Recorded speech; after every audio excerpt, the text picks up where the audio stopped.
Olá, seja muito bem-vindo a essa nossa conversa. E eu quero começar com uma provocação. Sabe o seu feed do Instagram, aquele que você rola todo dia? Já parou para pensar que ali pode ter teologia? Pois é. E se aquele desejo quase que incontrolável de continuar rolando a tela, de ver mais um post, mais um story, for na verdade um eco, talvez um eco bem distorcido, de um anseio que Deus colocou em nós, pela conexão, pela comunidade, pela eternidade? É exatamente essa ideia audaciosa, quase maluca, que a gente vai explorar hoje, mergulhando de cabeça na obra Rewired, do autor Brandon Cox. A gente vai fazer uma análise profunda de como o Cox nos desafia a olhar para o universo digital não como um campo de batalha inimigo, um lugar a ser evitado, mas talvez como o mais novo e improvável palco da soberana providência de Deus. Olha, isso aqui não vai ser uma aula sobre como ganhar mais seguidores, tá? Mas sim uma investigação teológica bem profunda sobre o porquê de, em primeiro lugar, a gente sequer ter esse desejo de seguir e ser seguido. Então, se prepare, porque hoje a gente vai conectar a doutrina da Trindade ao Twitter e o Jardim do Éden à sua timeline. Vamos nessa? E aqui está o coração do nosso dilema, né? É o grande paradoxo que define a nossa geração. A gente tem, sei lá, 2.000 amigos no Facebook, mas para quem a gente liga de verdade numa crise às 3 da manhã? Somos bombardeados por uma avalanche de informação, gigabytes e mais gigabytes a cada segundo, mas no fundo a gente se sente com uma sede desesperada por sabedoria, por algo que faça sentido. A gente está se afogando em conexões que são superficiais, rasas, e ao mesmo tempo morrendo de sede por uma comunhão que seja real, genuína. O ponto que o Brandon Cox levanta, e que é muito forte, é que esse curto-circuito existencial não está só lá fora, na cultura secular. Muitas vezes ele está dentro dos próprios muros da igreja. Pensa comigo, a instituição que recebeu de Deus o ministério da reconciliação, que deveria ser o epicentro da comunidade verdadeira, do acolhimento, paradoxalmente parece que, em muitos lugares, ela perdeu o sinal. Parece desconectada da linguagem, das dores, das perguntas do mundo que ela mesma foi chamada para servir. É um problema sério. Bom, para a gente conseguir entender a fundo essa tese do Cox sem se perder, a gente vai seguir um mapa, um roteiro bem claro, dividido em 6 partes. Primeiro, a gente vai começar com o alicerce de tudo, a teologia por trás da mídia social. Depois, a gente vai fazer um diagnóstico do problema fundamental, que, segundo ele, é o silêncio.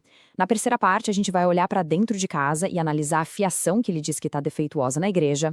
A partir daí, a gente começa a olhar para a solução que o Cox propõe, que, olha que interessante, é um retorno a valores bem antigos. E, por fim, a gente vai trazer isso para o lado prático, vendo como nós, como indivíduos, podemos colocar isso em prática com uma estratégia que seja, ao mesmo tempo, clara e prudente. Então, vamos começar essa jornada. Começamos então nossa jornada pela primeira sessão. E aqui, o convite do Brandon Cox é para a gente dar um passo para trás, mas não um passo pequeno, um passo bem grande. Antes da gente começar a discutir algoritmo, engajamento, número de likes, ele nos leva para a sala do trono do universo. A proposta dele é a seguinte: para a gente entender o Twitter, a gente precisa primeiro entender a Trindade. Parece radical? Pois é. É exatamente essa mudança radical de perspectiva que vai guiar toda a nossa conversa a partir de agora. Pensa bem nessa pergunta por um instante. E se a nossa visão inteira sobre a mídia social estiver de cabeça para baixo? A tese central do Cox nos desafia com essa questão. E se aquele impulso que faz a gente criar um perfil, compartilhar uma foto, procurar uma conexão online, não for na sua essência uma invenção do Vale do Silício, mas sim um eco fraco, muitas vezes distorcido, eu sei, mas ainda assim um eco de um desígnio divino, um anseio por comunidade, por expressão, por relacionamento, que foi na verdade plantado no nosso DNA espiritual pelo próprio Criador. Essa é a premissa radical que a gente precisa entender para que todo o resto faça sentido.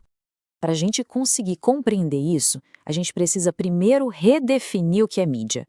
Essa palavra não se refere só à tecnologia, aos aparelhos.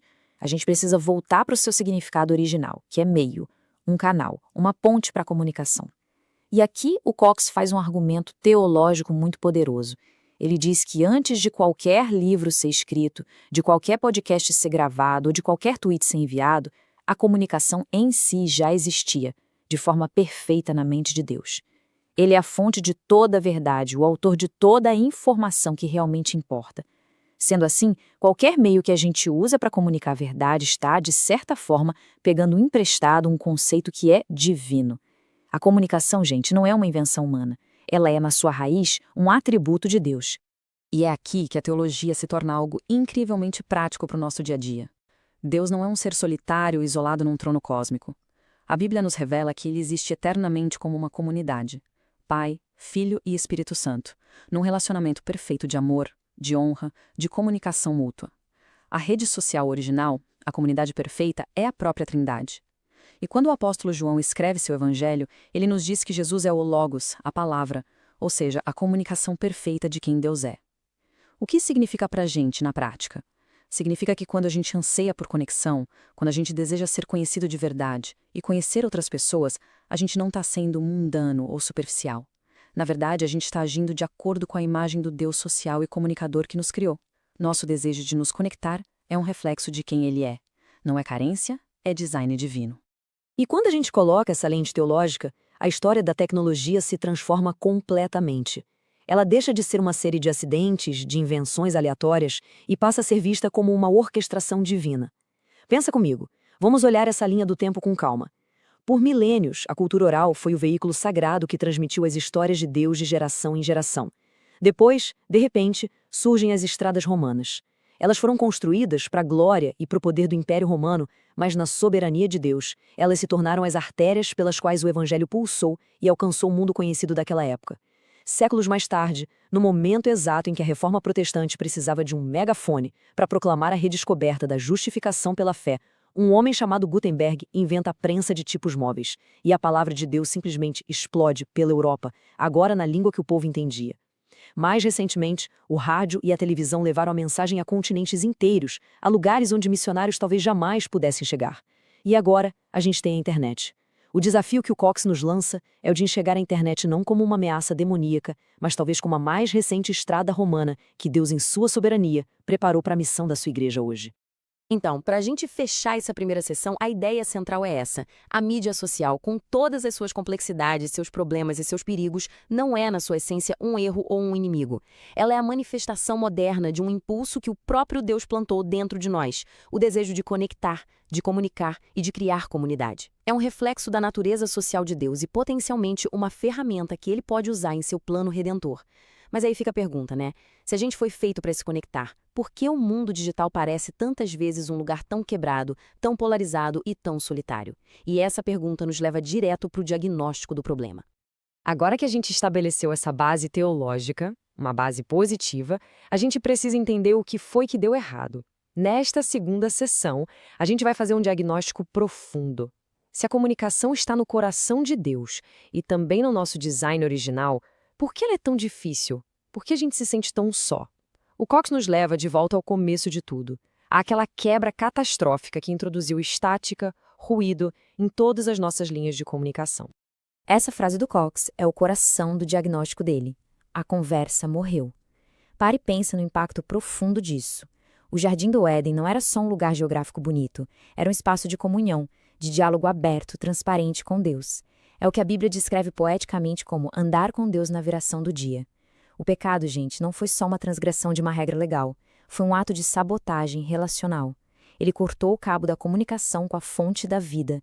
E o eco desse silêncio, dessa estática na linha, é o que a gente experimenta hoje em cada relacionamento quebrado, em cada mal-entendido, em cada momento de profunda e dolorosa solidão. Esse slide aqui ajuda a gente a visualizar a tragédia cósmica que aconteceu. De um lado, a gente tinha a comunicação como ela deveria ser, a comunicação edênica. Intimidade, vulnerabilidade sem medo nenhum, transparência total, a presença manifesta de Deus ali de perto. Do outro lado, o que o pecado produziu: medo, vergonha, esconderijo. A primeira reação de Adão e Eva depois de pecarem não foi o arrependimento, foi o silêncio. Foi correr para se esconder atrás das árvores. E a primeira pergunta que Deus faz na Bíblia, depois da queda: Adão, onde você está? Não é a pergunta de um detetive procurando um culpado. É o grito de um pai de coração partido que perdeu a conexão com seus filhos. É uma pergunta que Deus continua a fazer, até hoje, para uma humanidade que insiste em se esconder. E esse silêncio se espalhou como um câncer, sabe? Infectou todas as áreas da vida. O Cox mostra como ele opera de formas que são devastadoras. Primeiro, o silêncio protege e preserva a injustiça. Pensem como movimentos recentes usaram as redes sociais justamente para quebrar décadas de silêncio forçado sobre abusos, dando voz a quem nunca teve. Segundo, o silêncio envenena e mata relacionamentos. Casamentos não acabam por causa de uma grande briga, mas pela morte lenta causada por milhares de palavras que não foram ditas, por ressentimentos guardados no coração e por perdões que nunca foram pedidos. Terceiro, o silêncio nos aprisiona na vergonha. A vergonha ama o escuro, ela prospera no segredo. A confissão, que nada mais é do que a quebra do silêncio, traz a luz e abre a porta para a cura. E por último, e talvez o mais trágico de tudo para a missão da igreja, o nosso silêncio sobre a esperança que a gente tem em Cristo pode ter consequências eternas para a vida das pessoas ao nosso redor. Para nos acordar da nossa zona de conforto, da nossa complacência, o Cox nos confronta com essa imagem visceral, chocante, do grande pregador Charles Spurgeon. A ideia aqui é que o nosso silêncio evangelístico não é uma atitude neutra, ele não é uma forma de respeito, mas sim uma forma de passividade cúmplice. O Spurgeon nos desafia a nos tornarmos obstáculos de amor, a nos jogarmos no caminho das pessoas com a mensagem de esperança de forma tão intensa que, para se perderem, elas precisem literalmente passar por cima da gente. Isso transforma o evangelismo de uma atividade de igreja que a gente faz no domingo em um ato de resgate desesperado e urgente que é movido por um amor profundo. Então, a lógica que o Cox constrói até aqui é inescapável. Se o problema central da condição humana é um silêncio mortal que nos separou de Deus e uns dos outros, então a missão central da igreja é ser uma comunidade que quebra o silêncio. Nós fomos criados para ser a voz da reconciliação em um mundo que é barulhento, mas, no fundo, silencioso. E isso nos leva a uma pergunta um tanto quanto desconfortável. Se essa é a nossa missão, por que tantas vezes a nossa própria fiação comunicacional como igreja parece estar em curto-circuito? Chegamos agora na parte mais crítica e talvez mais polêmica de toda a análise do Cox. Depois de estabelecer a teologia da comunicação e de diagnosticar o problema do silêncio, ele vira o espelho para a própria igreja. Ele usa essa metáfora muito boa de um problema de fiação para argumentar que muitas vezes a gente tem a mensagem certa, a gente tem a energia divina disponível, que é o Espírito Santo, mas o nosso sistema de entrega, a nossa fiação, está completamente obsoleto para o mundo em que a gente vive hoje. Esse slide aqui é como se fosse um raio-x do diagnóstico do Cox. Olha só a coluna da esquerda, que representa a fiação antiga, o modelo que ainda prevalece em muitos lugares. Ser institucional significa que a gente se preocupa mais em proteger o CNPJ, em manter as luzes do prédio acesas, do que em incendiar o mundo com o evangelho. Comunicação em massa é o modelo do sermão de domingo, uma via de mão única, onde um fala e todos os outros escutam. Baseada em programas, é aquela crença de que se a gente criar mais um evento no calendário ou um novo ministério, isso vai resolver nossos problemas de discipulado. E defensiva é a mentalidade de bunker, sabe? De ver a cultura como um inimigo a ser combatido e vencido. Agora, compara com a coluna da direita, o recabeamento que o Cox propõe. Em vez de uma instituição pesada, ser um movimento ágil e missionário. Em vez de comunicação em massa, focar na conversa interpessoal, de mão dupla. Em vez de programas, ser focado em pessoas, nas suas histórias, nas suas dores e necessidades. E em vez de uma postura defensiva, estar verdadeiramente engajada com o mundo em amor e em serviço. A diferença é gritante.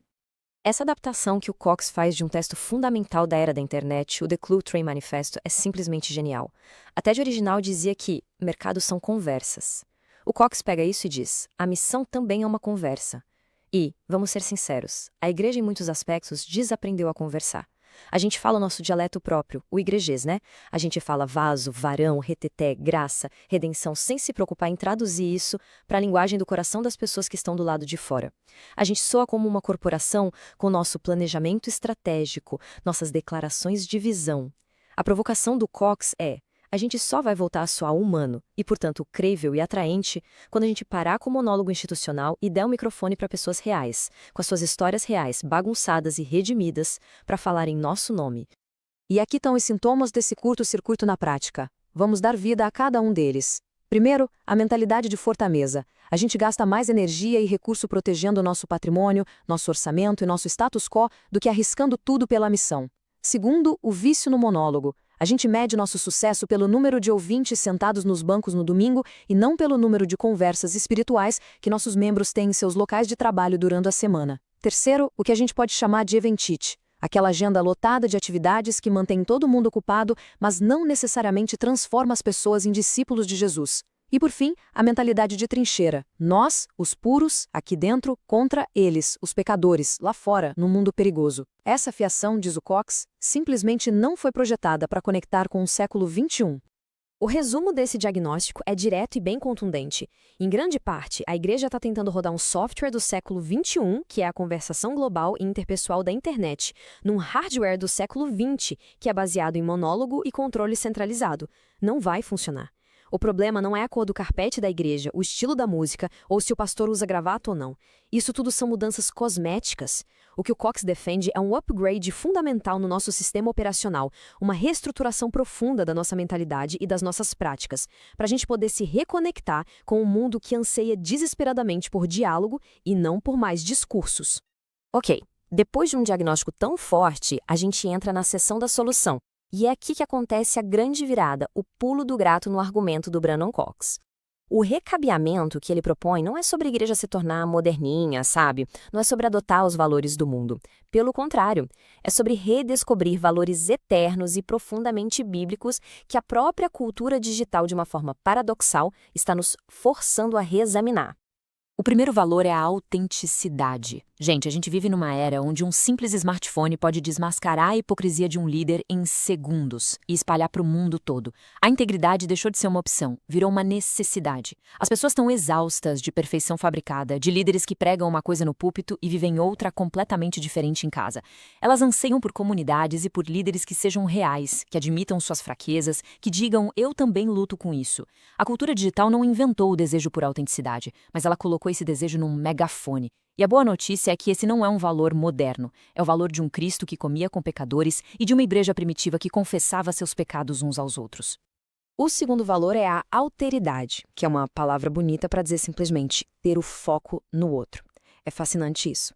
A regra de ouro do marketing de conteúdo hoje em dia é agregue valor. Sirva o seu público, resolva os problemas deles, seja generoso com seu conhecimento e só depois, talvez, peça alguma coisa em troca. O que o Cox aponta é que isso é basicamente o capítulo 2 da Carta aos Filipenses com uma roupagem digital. Nada façam por ambição egoísta, mas com humildade, considerem os outros superiores a si mesmos.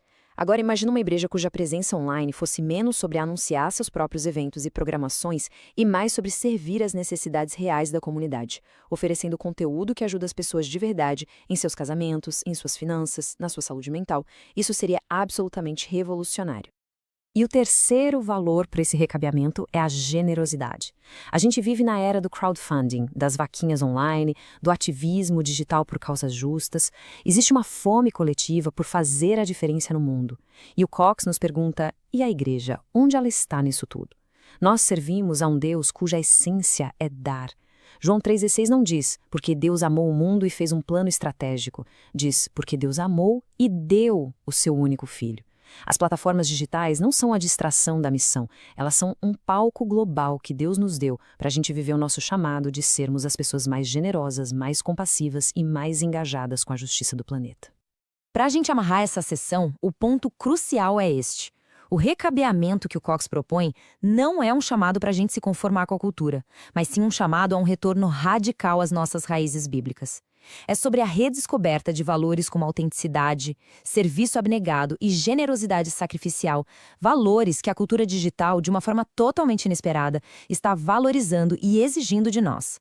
Ou seja, neste caso específico, a adaptação cultural é, na verdade, um profundo ato de fidelidade bíblica. Na nossa quinta sessão, a análise dá uma guinada que é crucial. A gente sai da discussão sobre a instituição igreja para focar no indivíduo, em cada um de nós. O Cox argumenta que, na era da mídia social, a comunicação de cima para baixo, da organização para as massas, perdeu drasticamente a sua eficácia. Hoje, a influência flui de pessoa para pessoa. Cada perfil no Instagram, cada conta no X, é um púlpito em potencial. Cada indivíduo é a mensagem. Essa citação, que pode até soar um pouco forte, captura a lógica da mídia social perfeitamente. A gente não segue instituições, a gente segue pessoas. A gente se conecta com as histórias e com as personalidades de indivíduos, não com as declarações de missão de organizações. A tese do Cox é que Deus sempre soube disso e sempre operou dessa forma. Ele não chamou um comitê do Egito, ele chamou Moisés. Ele não ungiu uma organização como rei, ele ungiu Davi. A história da redenção é uma sucessão de personalidades únicas que Deus usou. A era digital não criou um princípio novo, ela só tornou o princípio de Deus mais óbvio para nós. A missão avança através de pessoas. Só que a maioria de nós foge dessa responsabilidade. E essas aqui são as nossas desculpas mais comuns. Ah, eu não tenho tempo para isso. O Cox responde que isso é como dizer que a gente não tem tempo para conversar com as pessoas. O engajamento digital se integra na vida, não é uma tarefa a mais na lista. Eu não quero parecer uma celebridade, ficar me exibindo. Isso confunde influência com vaidade. A questão não é ter influência, mas influência para quê? Para promover a si mesmo ou para promover o reino? Eu não sou tecnológico, não levo jeito para isso. Hoje, se uma pessoa sabe usar um aplicativo de mensagens, ela já tem toda a habilidade técnica que precisa. E a desculpa mais profunda: eu não gosto de atenção. A isso, o Cox nos lembra de Moisés gaguejando diante da sarça ardente. A missão de Deus raramente nos chama para dentro da nossa zona de conforto. Então, como que a gente pode ser a mensagem sem acabar se tornando a mensagem? O Cox oferece alguns princípios bem práticos. Primeiro, seja especificamente você. Não tente imitar aquele outro pastor ou aquele influenciador cristão famoso. As suas paixões, os seus hobbies, as suas lutas, o seu senso de humor é exatamente essa combinação única que Deus quer usar como uma ponte para se conectar com outras pessoas. Segundo, redefina o que é influência. Não é sobre ser famoso, é sobre ser fiel com a voz que você tem, seja para 10 amigos ou para 10.000 seguidores. Terceiro, seja um curador de esperança. O mundo digital já tem críticos, cínicos e guerreiros de teclado suficientes. Seja a pessoa que compartilha o que é bom, o que é verdadeiro, o que é belo. E lembre-se, não se trata de ser perfeito, mas de estar presente. Para a gente resumir essa sessão, a grande mudança de paradigma é esta. Na era social, a ferramenta mais poderosa que a igreja possui não é o seu prédio, não é o seu programa de domingo, nem o seu website institucional. É o seu povo. São as pessoas. Deus está capacitando e chamando indivíduos autênticos com suas histórias e paixões para serem missionários digitais em suas próprias redes de influência. A missão foi descentralizada e cada um de nós é chamado a participar ativamente dela. E agora a gente chega na nossa sessão final, a mais prática de todas.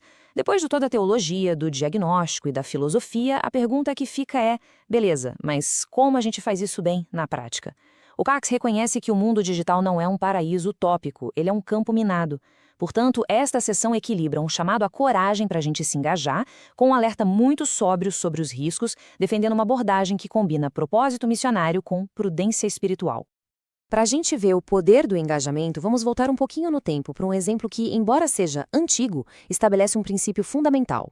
Na eleição americana de 2012, a campanha do Barack Obama entendeu que as redes sociais não eram um outdoor para colar propaganda, mas sim uma sala de estar para ter conversas. Eles dialogaram, eles mobilizaram, eles ouviram. A outra campanha, em grande parte, apenas discursou.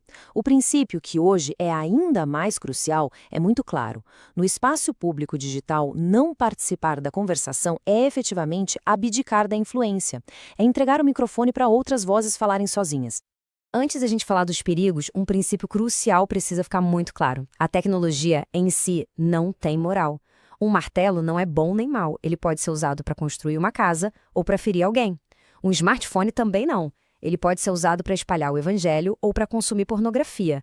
A questão nunca é a ferramenta, mas sim o coração que a empunha. Portanto, a resposta da igreja ao mundo digital não pode ser o medo ou a proibição. Tem que ser o discipulado.